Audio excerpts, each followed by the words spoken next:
જેકેએસની ગુજરાતી વાત કરીએ તો રાજકોટમાં ગેમ ઝોનમાં સર્જાયેલા અગ્નિકાંડ બાદ રાજ્ય સરકાર સફાળી જાગી છે। ભીડભાડવાળી ઇમારતોમાં ફાયર સેફટીના સાધનોની સ્થિતિ શું છે તેની તપાસ હાથ ધરી છે। ત્યારે જેતપુર તાલુકા સેવા સદન ખાતે જ્યાં મામલતદાર સહિતની 16 જેટલી જુદી જુદી કચેરીઓ આવી છે, ત્યાં દરરોજ હજારો લોકો જુદા જુદા કામ માટે આવે છે। તે બિલ્ડિંગની જ્યારે મીડિયા દ્વારા રિયાલિટી ચેક કરતા ત્યાં ફાયર સેફટીનો અભાવ જોવા મળ્યો હતો। આ 3 મંજિલાની ઇમારતમાં ચડવા ઉતરવા માટે એક જ સીડી છે અને ત્રીજો માળે તો કાટમાળથી જ ભરેલ છે। કાટમાળ પણ અગ્નિવાહક એટલે કે તરત જ આગ વિકરાળ બનાવી દે છે તેવો પુઠ્ઠા ફાઇબરની સીટ તેમજ કાગળના કોથળા તેમજ પીવીસીના દરવાજા પડેલ છે।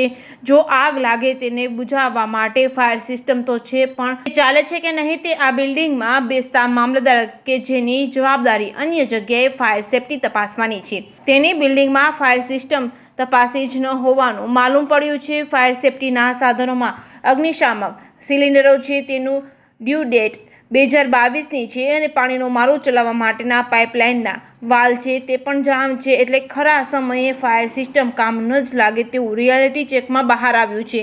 તાલુકા સેવા સદનમાં ફાયર સેફટીની ખરાબ હાલત અંગે મામલતદાર MS ભેસાણિયાને પૂછતા તેણે ઓન કેમેરામાં જવાબ આપવાનો ઇનકાર કરી દીધો હતો, પણ ઓફ કેમેરામાં જણાવેલ કે ફાયર સેફટીના સાધનો વિશે અમારી કોઈ જવાબદારી નથી।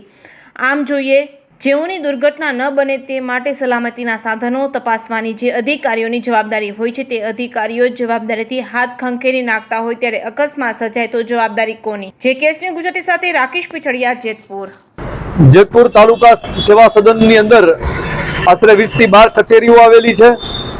રોજ હજારો લોકો ત્યાં પોતાના નાના મોટા કામ સારું આવતા હોય છે। આજરોજ અમોએ પત્રકારો સાથે સ્થળ વિઝિટ કરતા માલુમ થયેલ કે ત્યાં ફાયર સેફટીના કોઈ સાધનો જે અવેલેબલ છે એ આઉટ ઓફ ડેટ છે, તેમજ જે કચરો પડેલો છે એમાં કાગળો છે, તેમજ જે કાટમાળ પડેલો છે પ્લાસ્ટિકનો અને લાકડાનો છે એની યોગ્ય વ્યવસ્થા કરવામાં નથી આવી। આમ જે ફાયરના સાધનો છે આઉટ ઓફ ડેટ થઈ ગયેલા છે। જે કચેરીએ બીજી અન્ય કચેરીઓમાં અન્ય એકમોમાં જઈ અને આનું પાલન કરાવવાનું હોય ફાયર સેફટીનું, એ કચેરીમાં જ્યારે ફાયર સેફટીના સાધનો આઉટ ઓફ ડેટ પડેલા છે તે ખૂબ દુઃખદ છે। હું આપના માધ્યમથી સરકારશ્રીને તાકીદ કરું છું કે ક્યાંક અમારા કાઠિયાવાડમાં કહેવત છે એવું તો નથી ને કે વૈદ્યનાથ ખાટલે થાય,